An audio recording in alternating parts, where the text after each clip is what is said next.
Hi, welcome to Fun Science with Rohini. The Tell Me Why today is, why do ostriches bury their head in the sand?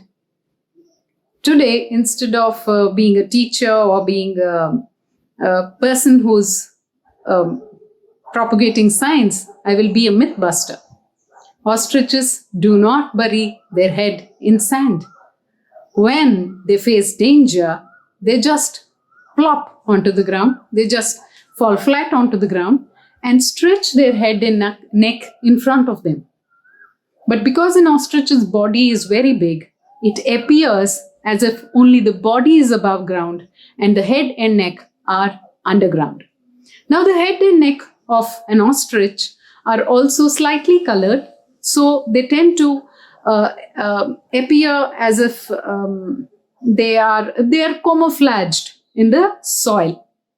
So it is a myth that ostriches bury their head in the sand. They don't. They just plop on the ground and stretch their head and neck in front of them, and then they keep very still till they think the danger has passed. Now, because I started about ostriches, I'll tell you one effect which is called the ostrich effect. Now, this effect, people who are suffering from this effect have a tendency to ignore dangerous, negative, unpleasant information, no matter what it pertains to. They just don't want that unpleasant information to come to them. They know that it exists. They know the information is out there, but they don't want to receive it. They don't want to acknowledge the information.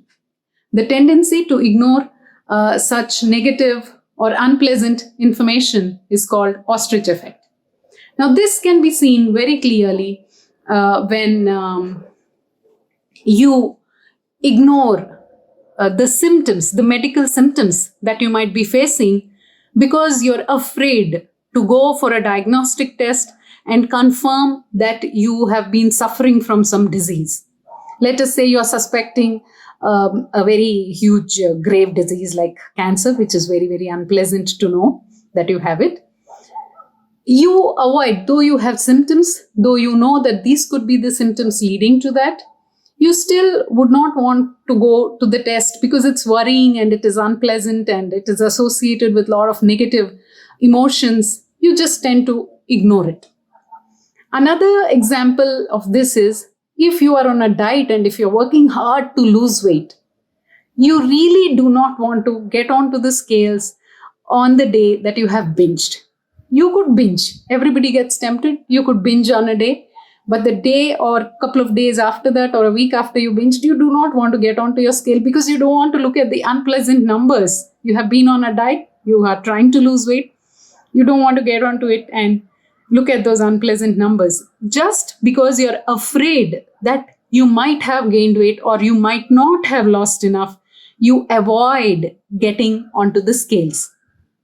Same way a child on the day of the test might pretend to have tummy ache, headache, whatever ache, and skip school. It could have been a very easy test, or probably the teacher might even cancel the test, but the fear of facing that situation prevents the child from going to school. Avoid it altogether. That is the motto of people suffering from ostrich effect. This was very closely associated with finances and financial dealings, but this can be applied to all the other things that I stated as examples. Thank you.